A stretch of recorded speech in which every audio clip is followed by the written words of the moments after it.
Sooner Nation, you probably never appreciated a win as much as you did this past Saturday. I know you're not used to losing, going 3 weeks without a win. Wow, 3-game losing streak over. Oklahoma puts up 52. They give up 42, but they get past Kansas at home. Sooners live for an 85th time right here at the Voice of College Football. We appreciate if you would please like the videos. Take this link and share the videos out on social media.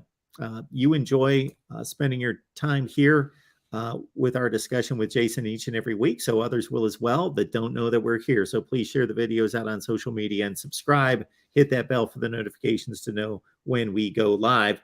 Jason Ray makes it all work. And Jason, how you doing today? Doing good, Mark. As you mentioned, the win's a win. It certainly wasn't the prettiest in the world, but yeah, I mean, where Oklahoma was at with 3 consecutive losses for the first time since 1998, I believe, to get that win and kind of get off the schneid, so to speak, before the bye week, I think was really big for the latter half of the season for this team. Yeah, so we can stay on the winning path and stay positive here before we address what continue to be the issues. After scoring 0 without Dillon Gabriel, 52 on the board against a Kansas defense that certainly is not a top-notch defense, but had contained teams and done enough on the defensive side of the ball, limiting teams generally in the 20s and 30s to be competitive in games such as TCU, who's proving to be a pretty darn good football team.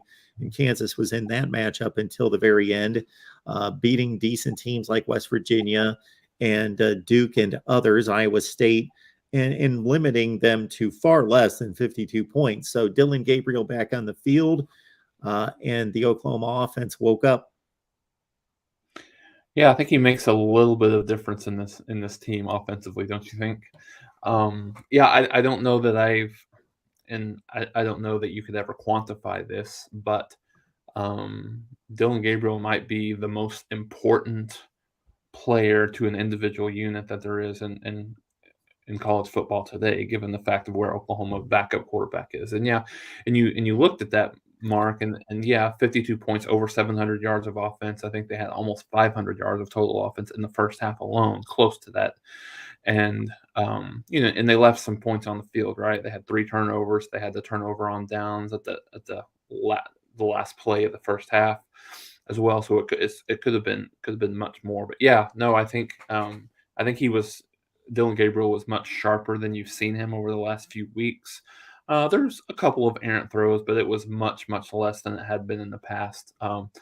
Running game was good. Eric Gray was probably his best game as a Sooner. I think 175 yards or so on the ground for him. Javonte Barnes, it looks like he's kind of, at least for the time being, taken over that number 2 spot from Marcus Major. I think Marcus Major still is a little bit banged up. He wasn't super effective against Texas and then was out against Kansas State. Or I'm sorry, against TCU.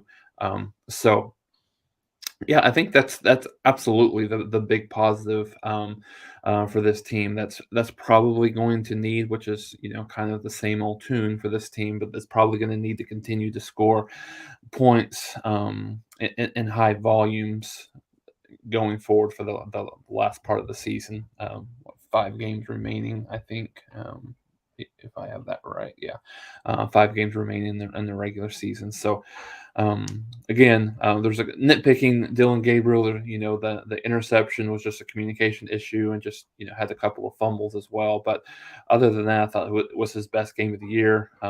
Over 400 yards, and then receivers, they made a conscious effort to get Marvin Mims the ball. I think he had somewhere in the neighborhood of 16 to 17 targets in the game. So yeah, you're very, very pleased if you're an Oklahoma fan where Oklahoma was able to get back on track offensively in a game that you thought that you might have a little bit of rust from Gabriel being out for a good part of 2 games.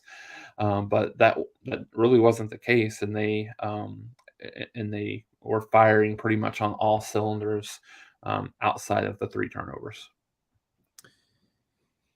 Yeah, my goodness, to go from 0 to 52 in 1 week is something. And you mentioned the argument of Dylan Gabriel not being the best quarterback in the country, being the most valuable player to a unit in the country.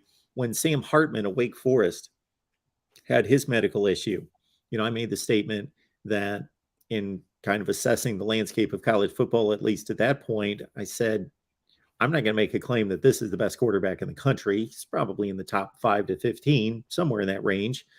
But he accounted for 51 touchdowns last year. And just looking at the way the Wake Forest program and this particular team has been built, it is so reliant on the passing game. The defense isn't that good. The running game's just okay, that it's all about him throwing the ball to those receivers. You take him away. And I made the statement that this guy, I think, is the most valuable player in college football. Now, he's been able, fortunately, to come back from a couple games away, wasn't gone for long, and was able to get back in the groove. But you make a great case about Dylan Gabriel, considering what we saw against TCU after he left. And then, of course, mostly the Texas game, which Texas has a lot of talent, but they're not shutting anybody else out or coming anywhere close to that. So the big goose egg on the board versus Dylan Gabriel. And again, the disparity between the production of a Dylan Gabriel and the rest of the quarterback room is just something that's going to have to be addressed, of course, whether it's Nick Evers becomes that guy or, continued recruiting, transfer portal additions, that you can't have a situation where the backups are incapable. No, you're absolutely right, Mark. And I think, what Oklahoma was able to put out there against Texas, to your point, was just, just really egregious and quite frankly kind of embarrassing for the program to, to not be able to play quarterback in such a way that you only throw for 36 or 38 yards in that game, but you are certainly much what you're accustomed to. And so, yeah, I think that's probably the plan moving forward, Mark. You've got Nick Evers next year. Obviously, hopefully he's a little bit more seasoned, understands the offense and is a little bit, just a year of learning. And then you got Jackson Arnold coming in, certainly as one of the best quarterbacks in the country in the high school ranks this year. So, I mean, I think you bank on those two guys, and, I would, obviously it's going to be up in the air how Dylan Gabriel's last 5 games go, but based on, kind of the way he's played this year, I would be surprised if he's not back in Norman next year.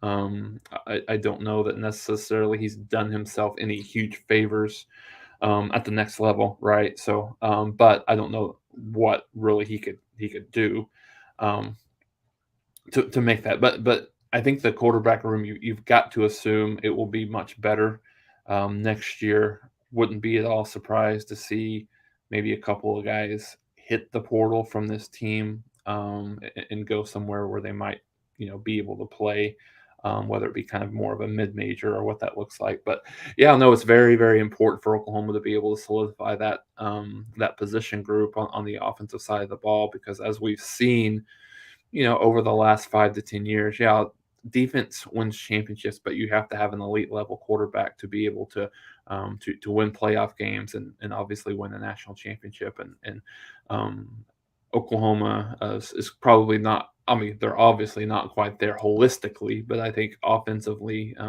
you've got to be able to absorb some things like that from time to time in a year. And Oklahoma's not in a position where they can absorb any kind of injuries at the quarterback position.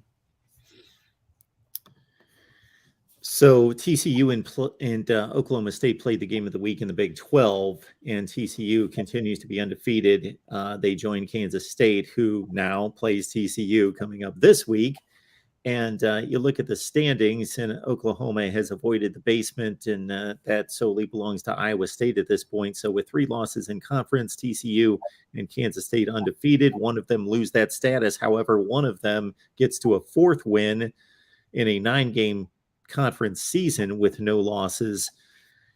What do you think the goals of this team should be at this point? What do you think is realistic, but also optimistic and something that they should strive for at this point?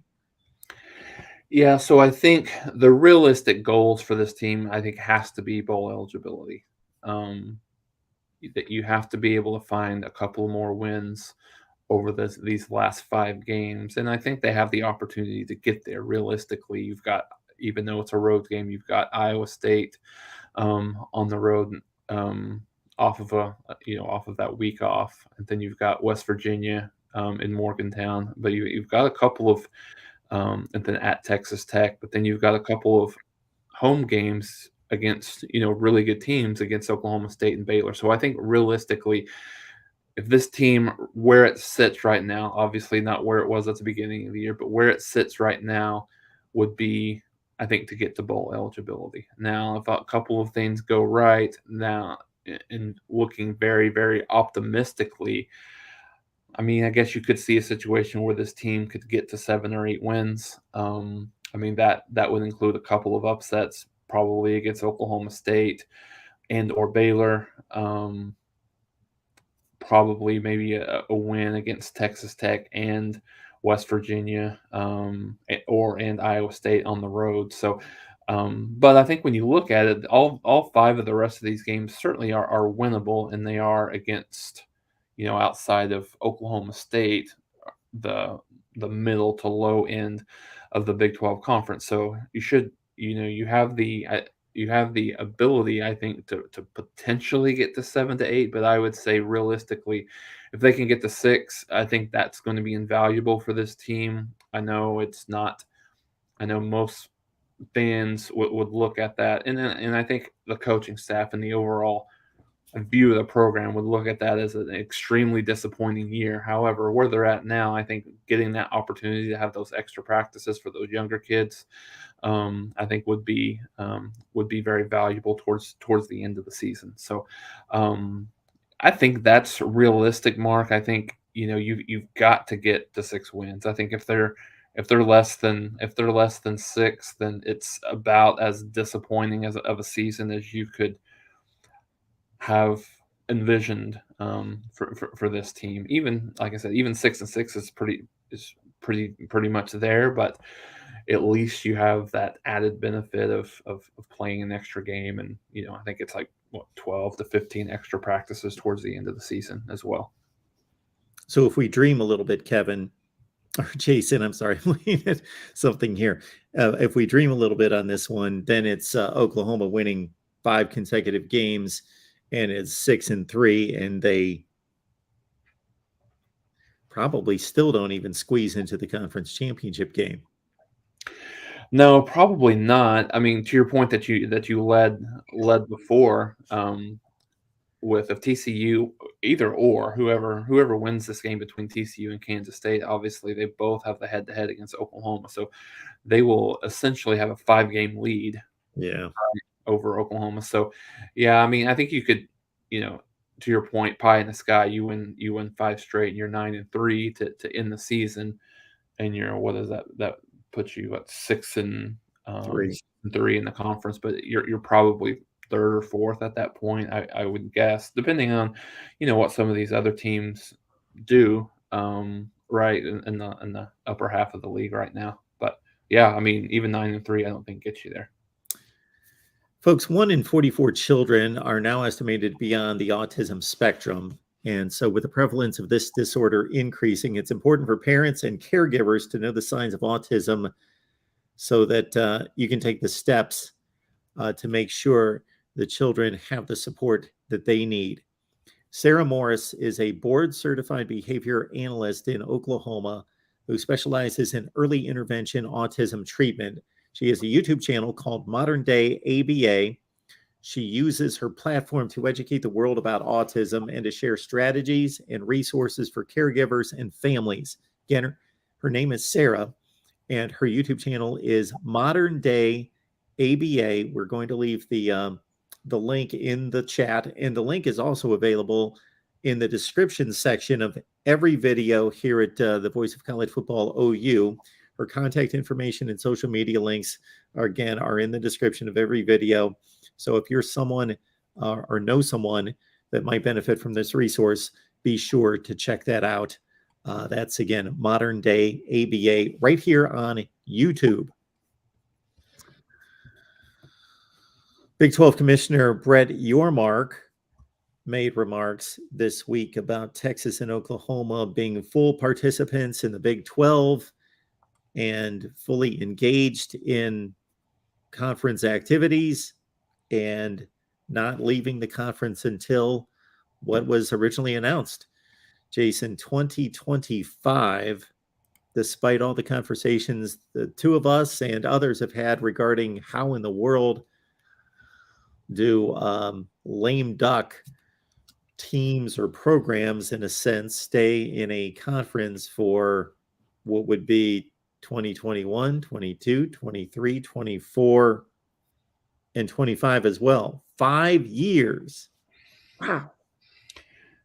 Yeah, it's hard to believe, Mark. But it does seem like all signs are pointing to and indicating that they will stay until 2025, which is surprising in a lot of ways. And I think most people, I mean, if you were to have polled everyone, and I'm sure there was tons of polls out there, just don't remember when the announcement came.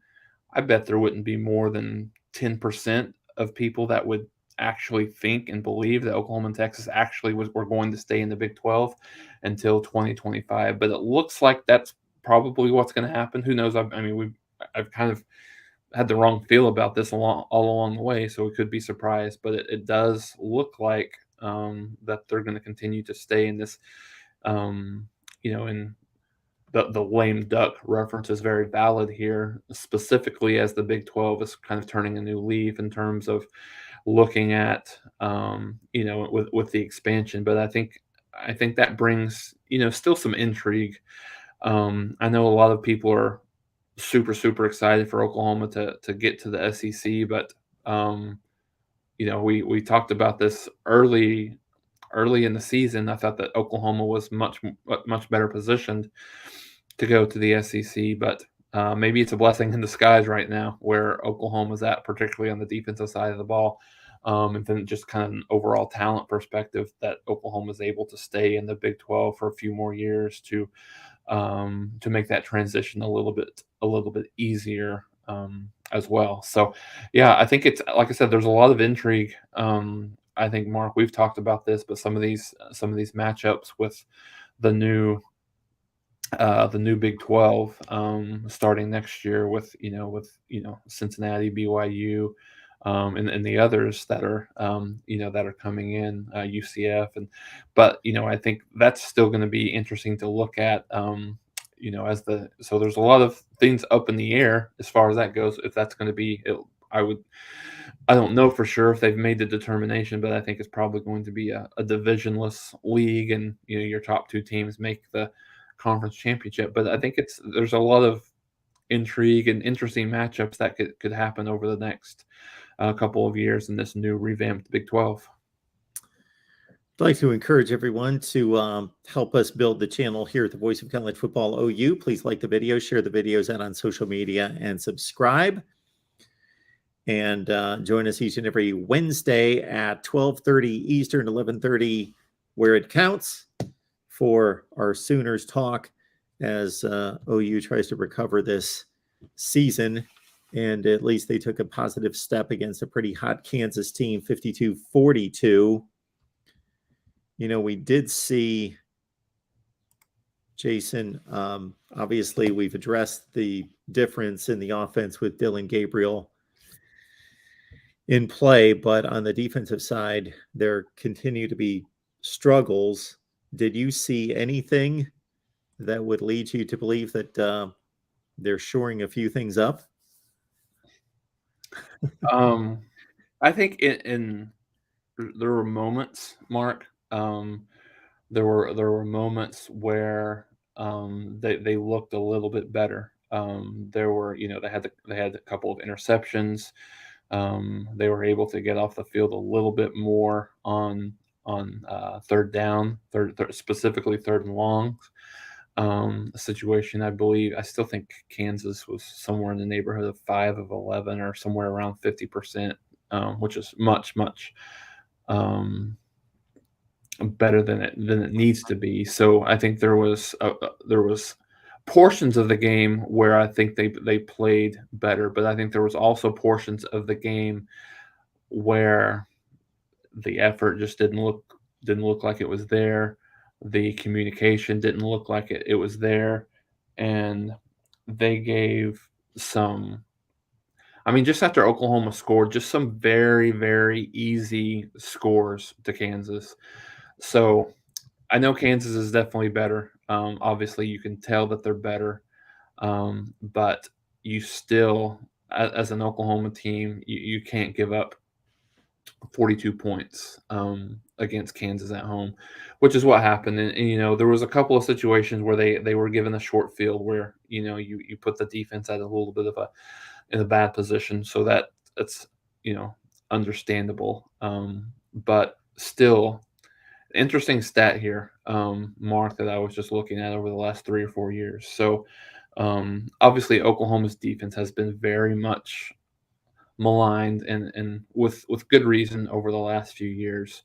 So I just looked. And obviously there's only 4 games in this year in Big 12 play, but in 2019 in Big 12 play, Oklahoma gave up. I think it's 26.3 points per game, 26 points. 2020 is 25 points per game. 2021 is 28.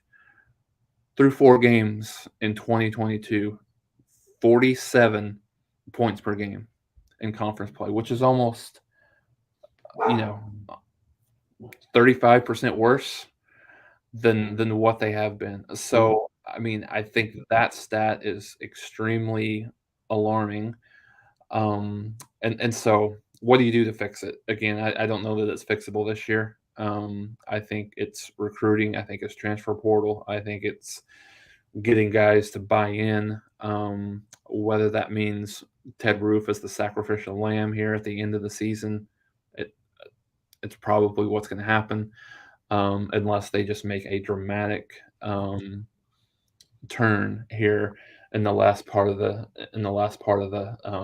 conference season, which you've got when you, as we talked about, who Oklahoma has played thus far. I mean, you've got TCU, you've got Texas, um, that are two of the 3 highest scoring teams in the league, along with Kansas, right? So I think the good news, the silver lining here, is that you've played if you're Oklahoma, you've played 3 of the best offensive teams thus far, but still you've got you still got Oklahoma State, you still got West Virginia, that they're still they're scoring at a decent clip as well.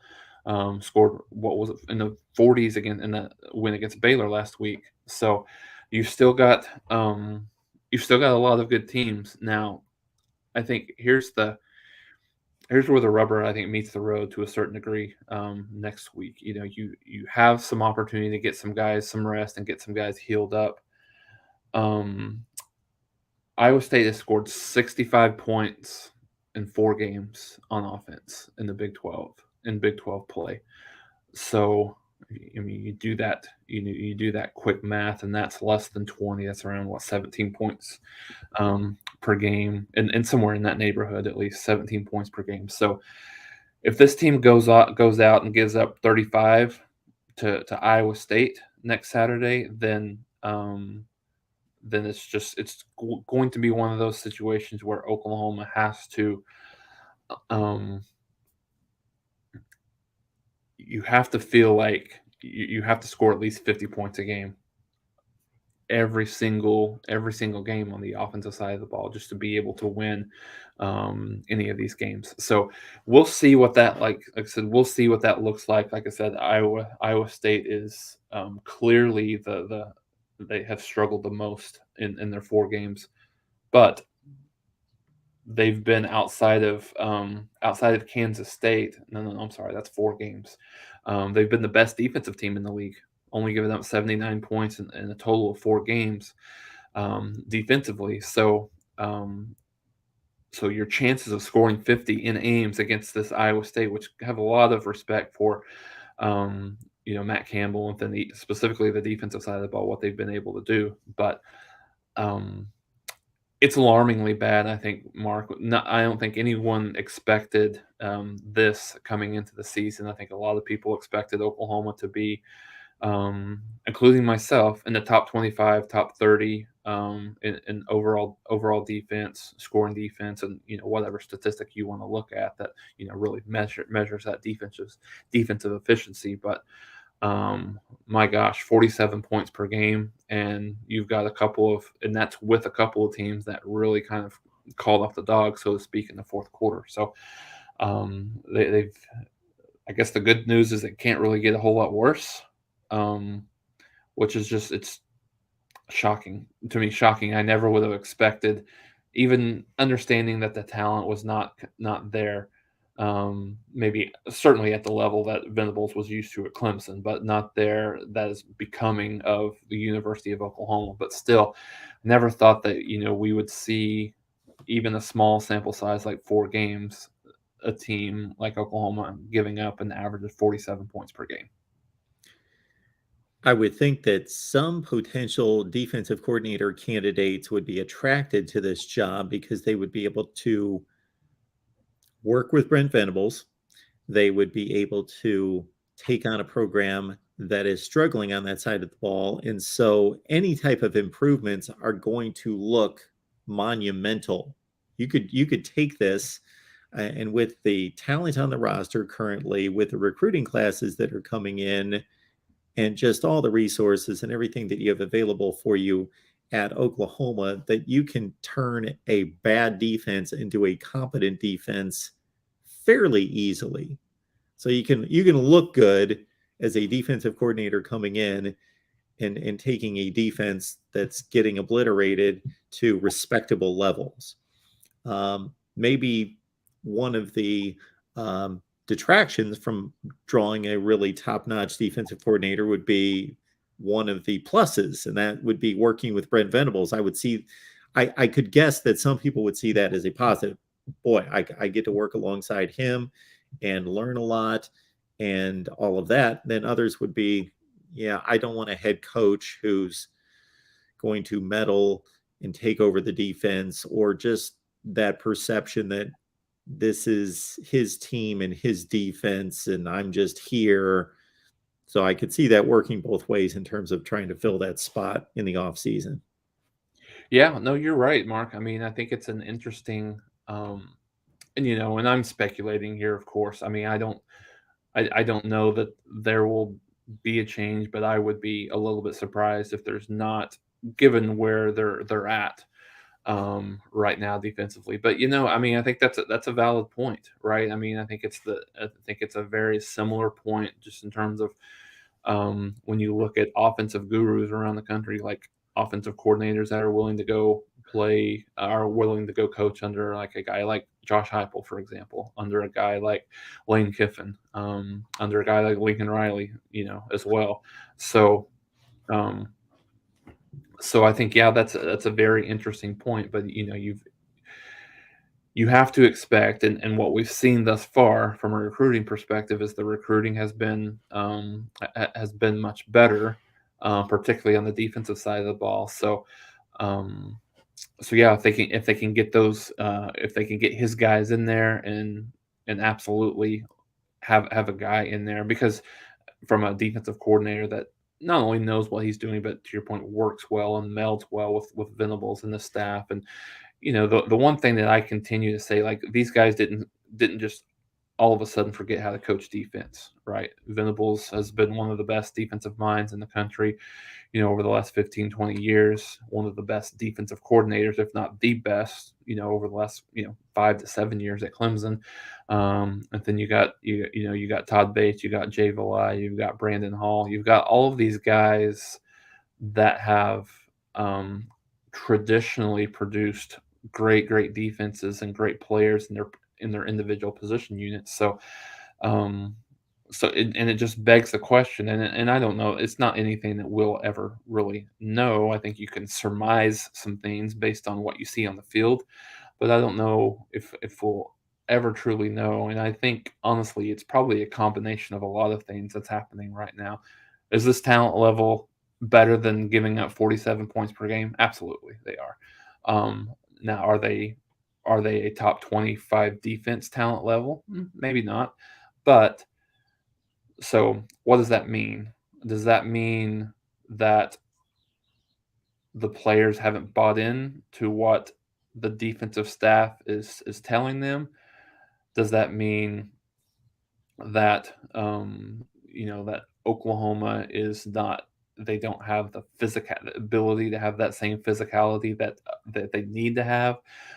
Does that mean that they are very mentally weak? And what I mean by that is, do they very easily? And something that I always tell my kids basketball: don't let the snowball happen. Are they so used to that snowball happening where one play ends up being multiple plays and ends up being multiple quarters, and at the end of the day you've given up 49 points before you even realize it. So and it's something that you're used to, and you're just kind of, okay, this is what we are, this is what we do. So um it's a mental, maybe that mentality shift isn't really there. So but you I mean, you have to trust in the process. I think you have to trust that this will get better. I mean, this will get worse before it gets better, but still, and not worse, that in terms of not worse than what it is right now, but in terms of worse from the beginning of the year to here, and then start getting better. I think the one thing that would be, just, I think, really um, positive in a lot of ways is for them to have some success defensively. They had limited success, but they had a little bit more in terms of forcing a couple of turnovers. But if they could, continue to have a little bit of success, even though it's not incredible, but if you can, you can see that success against Iowa State, and maybe that confidence starts permeating through that group a little bit. But like I said, if you go into Ames and you give up 30 plus points to a team that I don't know that has scored 30 points in a game, um, this season, just looking at, they scored 42 against Southeast Missouri State, 43 against Iowa. But other than that, they've scored in Big 12 play, they've scored 24, 11, 9, and 21. And so on that side of the ball, not, they're not strong. But anybody that happened to watch a little bit of that Texas and Iowa State game, Iowa State should have won. One of the, and I don't, and this is my crimson colored glasses are off when I say this.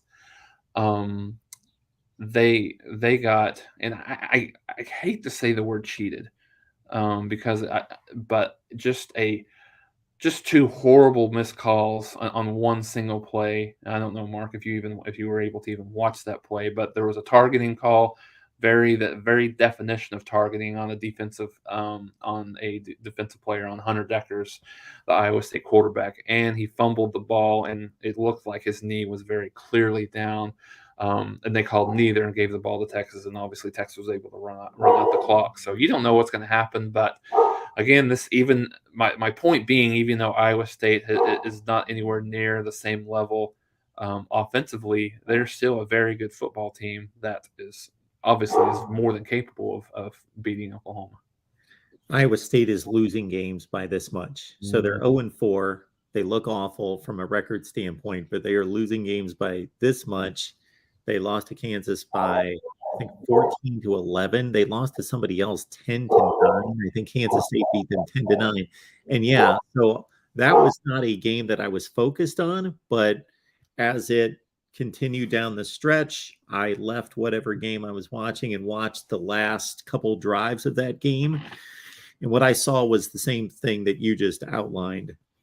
I get the whole premise that if the officials rule something on the field, that replay has to, beyond a shadow of a doubt, or whatever the phrasing is I'm trying to think of the word. It has to be conclusive that the ruling on the field was incorrect for them to overturn it. And if it's inconclusive, then they're going to go with the ruling on the field. I get that. However, I thought the knee was on the field and the ball was still in his hand. And I think we get a little bit too nitpicky about, was the ball slightly moving in his hand? Do we think that the football was starting to be jarred out?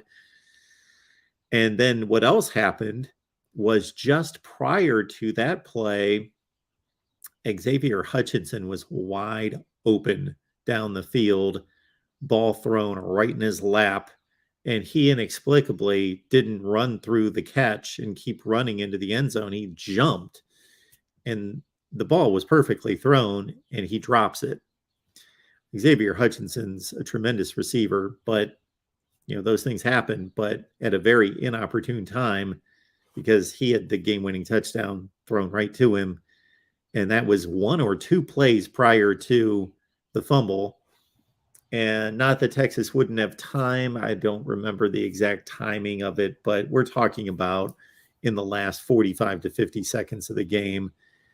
So it would have been on Texas to mount a drive to win the game. So Iowa State should have taken the lead with about 45 or 50 seconds left in the game. So Texas extremely, extremely fortunate. Yeah, no, you're right. I didn't see. I kind of saw a couple of tweets about that, but I didn't actually see that play live again. But I saw that back on replay. And yeah, you're right. I think it was a couple of plays before, and you're right. That's odd from a guy like Hutchinson, who's probably, if not the best receiver in the Big 12 this year, certainly one of the top two or three. Just on how consistent he's been for Iowa State. But yeah, but no, you're right. I mean, they've got when you look at that the Big 12, you're right. Their biggest margin of loss is 7 points, which was at home to Baylor, and they've got the 3-point loss to Texas, 1 point loss to Kansas State, and 3-point loss to Kansas. So yeah, they're right there competitively versus where Oklahoma's losses, they've been in 2 of the 3, they've been very non-competitive. So, I mean, if there's any benefit of the doubt, and certainly we'll talk more about this next week, but any benefit, it is going to be an 11 a.m. kickoff, which obviously those things seem to help a little bit, specifically on the road in terms of, what that environment looks like. But yeah, I think it's a game that both teams will desperately need, right, for not necessarily getting into the thick of things in the Big 12 race, but more about bowl contention, and things like that. With particularly for Iowa State being at 3-4, but Oklahoma at 4-3 as well. Matt Bingham and others have commented about the recruiting class and the speculation that it could suffer based on the results on the field. Of course, DJ Hicks was lost. We can go to all sorts of conclusions considering who Oklahoma lost him to. And by the way, yes, Matt, if you didn't catch my response, this is not a Cleveland Guardians shirt. It was purchased under the Cleveland Indians banner. So this is older than that. It is a Cleveland Indians shirt. So anyway, this is just something we can speculate about all day. We're going to have to see a class that's roughly top 5 in the country and how it's going to play out, how Brent Venables and his staff is going to close. But we are less than 2 months away from National Signing Day. So it's going to get here pretty quick right after the regular season ends, and see if they're able to retain all these high-level commits. Yeah, I think probably the biggest concern right now is Colton Vasek on the defensive side of the ball. He's taken a couple of visits to Texas, and I think some of these. And there was another guy. This is on the offensive side of the ball, has taken a couple of visits to Miami. So I think, Mark, some of these kids are starting to, and this is not anything bad about Venables and what he said, and his Oklahoma's thought process about once you're committed. But I think not taking any visits. But I think some of these kids are kind of right now calling Oklahoma's bluff, so to speak. because I think a lot of them know their kids are smart. They see the landscape here. They know how Oklahoma's playing on the defense, and I think probably the thought process is Oklahoma needs them much more than they need Oklahoma. So I think Venables may, I don't know if they will publicly, but may eventually, kind of back off of that comment a little bit because of where Oklahoma's headed to this year versus what the expectations were, and has must be in a position to get get this big time talent. So I think he's the guy. Colton Vasek is the guy that I would probably be most concerned with as an Oklahoma fan. That could potentially flip. Now he's saying all the right things. I think he's publicly saying the things that you like to hear. He's still an Oklahoma Sooner. He's not decommitted. He's not. He has no plans to decommit, but the fact that you take other visits, there's a lot of different ways to look at that, right? He's an Austin kid, so it's just down the road if he's taking visits to Texas. So, and it may just be that he wants the opportunity with just to go and see different things and do different things like that. So, we'll see. We'll see how it goes. As you know, Mark, it's more and more recruiting is a money thing. Um, Unfortunately, um, it's the world that we live in from a recruiting from a high quality talent perspective, and so we'll see how that continues to go, just in terms of bidding wars that happen under the table, so to speak. And so, but I believe is Cade McFarland's a guy that's been on Oklahoma's radar, big nose tackle kid that has been very, very positive about Oklahoma.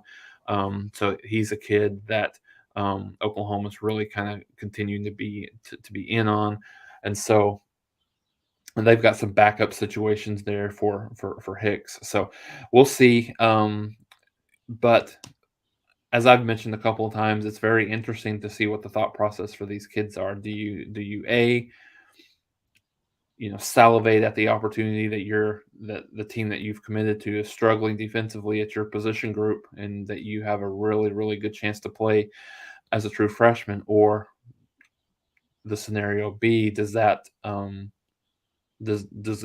have the opposite factor? Like, okay, this team they're not playing as well as I thought they would be. This is not a national championship caliber team. Now I'm maybe looking to go somewhere else that has a better opportunity and is better positioned to win a championship. So, I think there's a fair amount of kids probably in both boats, but will be interesting to see if the guys specifically where Oklahoma's at, that they're in probably more desperation mode than even maybe some of these other teams that we're recruiting against. When you think of a DJ Hicks, like recruiting against Texas A&M, Texas A&M has loads and loads of talent on the defensive line, but again, the same thing. When you look at it, how are they developing that talent? I think over the last couple of years, Texas A&M has had just outstanding recruiting classes, but it's not translating to the level of success on the field that you would expect, right? So, so yeah, that'll be interesting, as you mentioned, as we close in here and a couple of months away from the early signing period. I know Texas A&M is closing strong on this 2023 class, but it's still only 18th. So despite all the, I'll call it partial perception and partial, it's reality of how they're approaching recruiting and what they're doing and what others are doing. They're not the only one. They just seem to be the target as the prime example, and maybe the most lucrative and the most visible because of some things that have happened.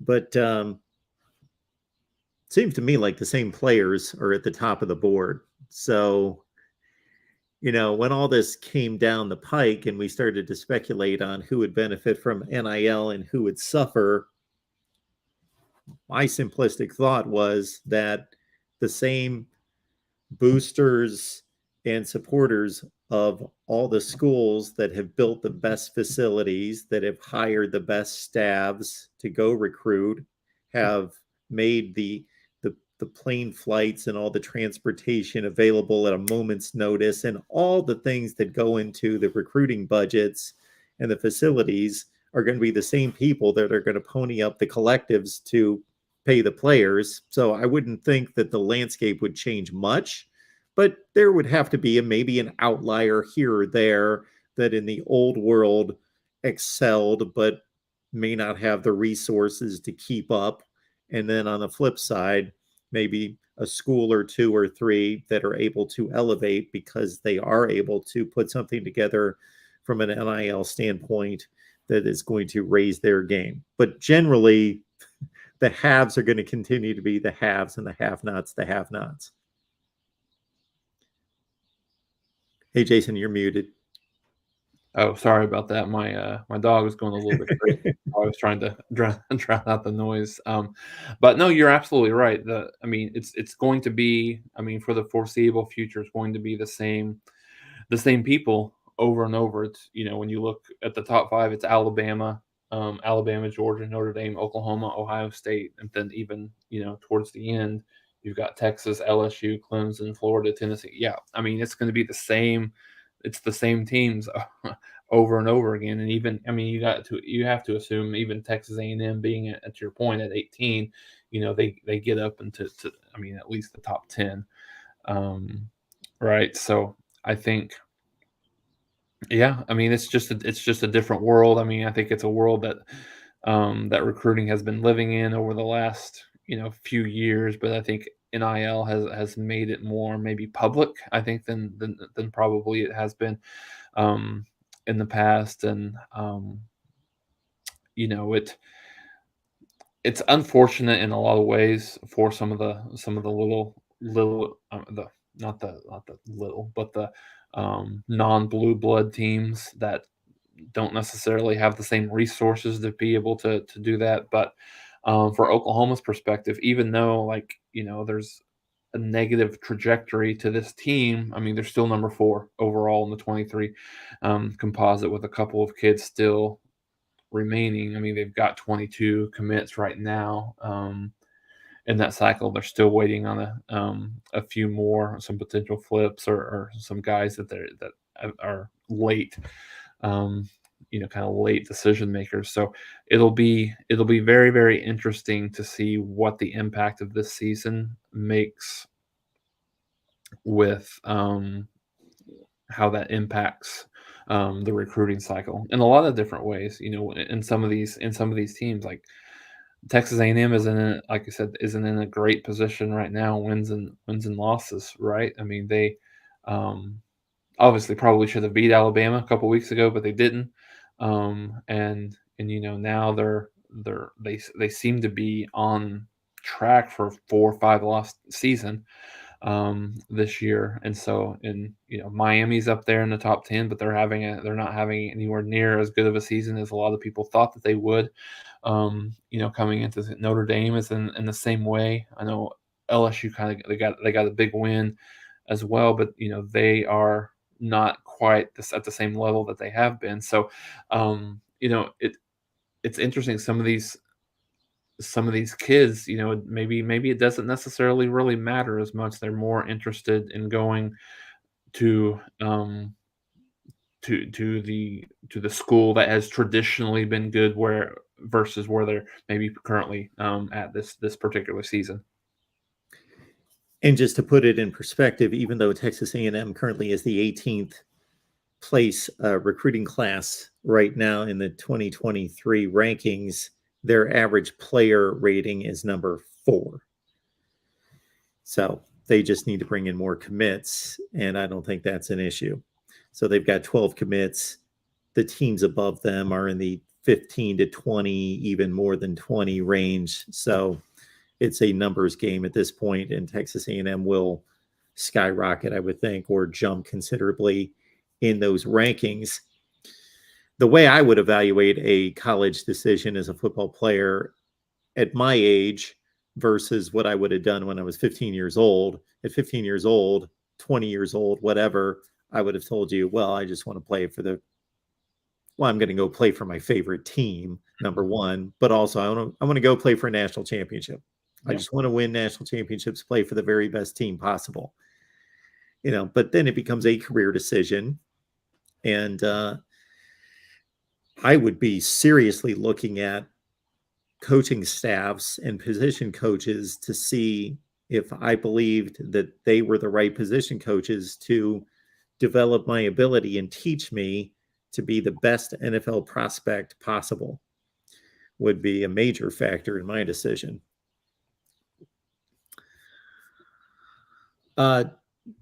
Jason, I don't have too much more, but I was going to ask you, based on what you've reviewed in the Big 12, based on 3 to 4 games played by everyone, how do you see this race? If you changed your mind, I guess, concerning TCU, we've all changed our minds. I don't know that anyone thought TCU was going to be any good. And I caught they had a great game against Oklahoma State and were losing by 17 points in the second quarter. Mm-hmm. And, as that drama continued to build, I was focused on other games, but I locked in on the fourth quarter and overtime, and it was a tremendous game. And so we've got TCU and Kansas State at the top of the board. Who have you been impressed with, and how do you see this thing shaking out at this point? Yeah, Mark. I mean, I think TCU is the certainly the big surprise in the league. I think most of us, including myself, I can't remember exactly where I had them, but it was in the bottom half of the league this year, and they're all the way up to number 8 overall in the country. I don't know that I don't know that they're the 8th best team in the country right now, but that's where they, from an AP perspective, that's where they deserve to be. I think based on their based on their win-loss record and based on who they beat thus far. I went into this past weekend, Mark, thinking that I felt that Oklahoma State was the best team in the league, not by a large margin, but by a fair margin. Now I think it's a little bit of more even, right? I mean, I think my concern, along with yours, has always been with Oklahoma State. How much do you trust Spencer Sanders outside of that? And I know he was a little bit injured, playing injured on Saturday, but 16 of 36, he did have an interception. And to your point that he was Oklahoma State was up by 17 points in the first half, and then 16 points in the second half on a couple of different occasions, and just did not finish the game well at all.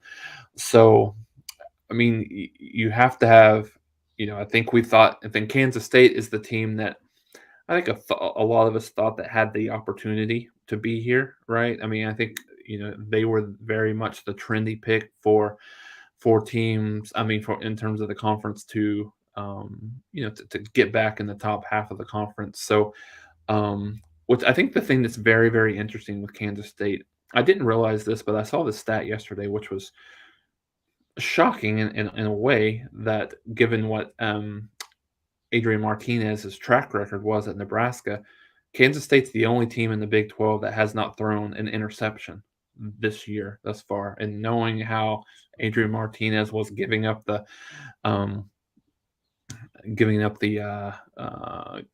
ball in a lot of just bad situations at Nebraska. So, yeah, I mean, I think it's right now it seems to be a 3-horse race between Oklahoma State, TCU, and Kansas State, but Texas is there. So a couple of really good matchups this weekend, Mark, that I think will very much solidify what that pecking order looks like with Oklahoma State and Texas, and TCU and Kansas State. And I know me and you, among others, obviously, but I know me and you take special consideration to the betting lines, right? When we look at these games and stuff that we do over on Patreon. But I had to look at this again, like this year more than any. There's been lines that I've just looked at and I've just kind of scratched my head a little bit.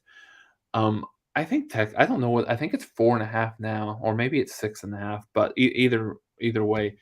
But Texas came into this game as a 6.5 point favorite over Oklahoma State. And that was, I mean, a little surprising given the fact that the game's in Stillwater, given the fact that Oklahoma State is the higher ranked team. So maybe there's a lot of consideration to Spencer Sanders not being 100%, or maybe potentially won't be in a position to play.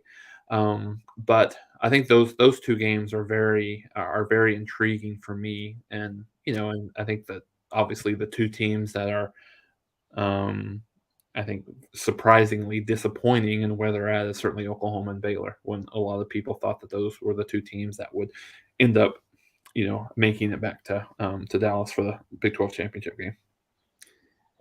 Adrian Martinez and Kansas State are, in fact, the only team in the country that has not thrown an interception. As I look at the stats right here,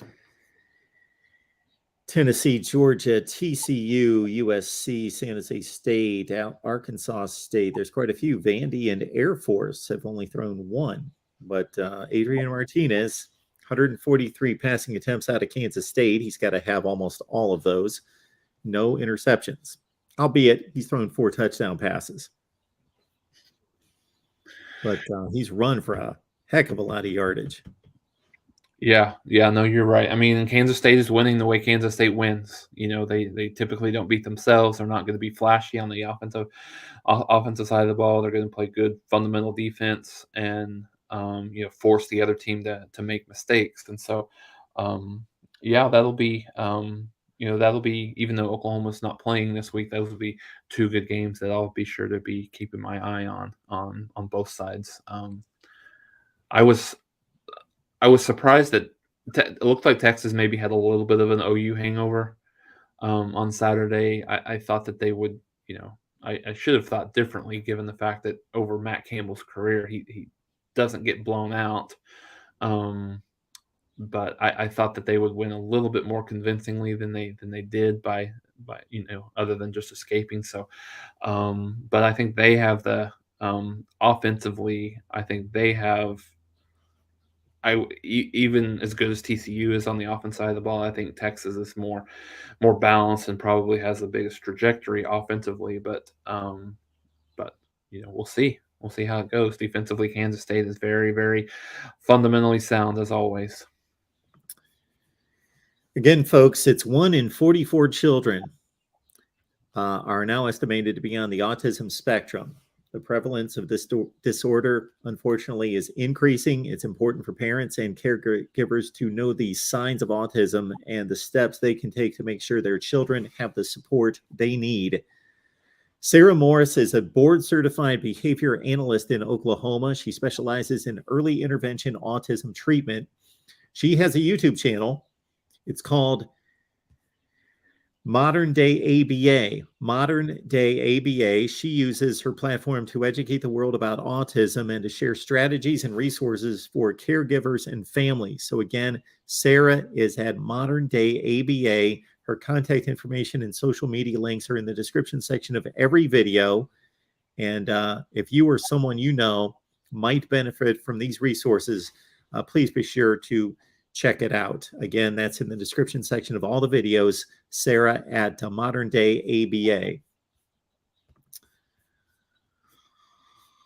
All right, folks, I think we've done enough damage today, unless anybody else has anything there in the live chat. We've got Oklahoma taking on Iowa State coming up with the Sooners with a bye week and extra practices to work on that defense. So we will see what they produce coming up against the Cyclones at 4-3 and 1-3 in the Big 12. Jason, we appreciate you being here. Enjoy the football this weekend. You can catch Jason right here on the Voice of College Football after every Oklahoma game, doing post-game with all of you, taking your comments and questions. So, Jason, have a great week. Enjoy the football this weekend. All right. Thanks. You too.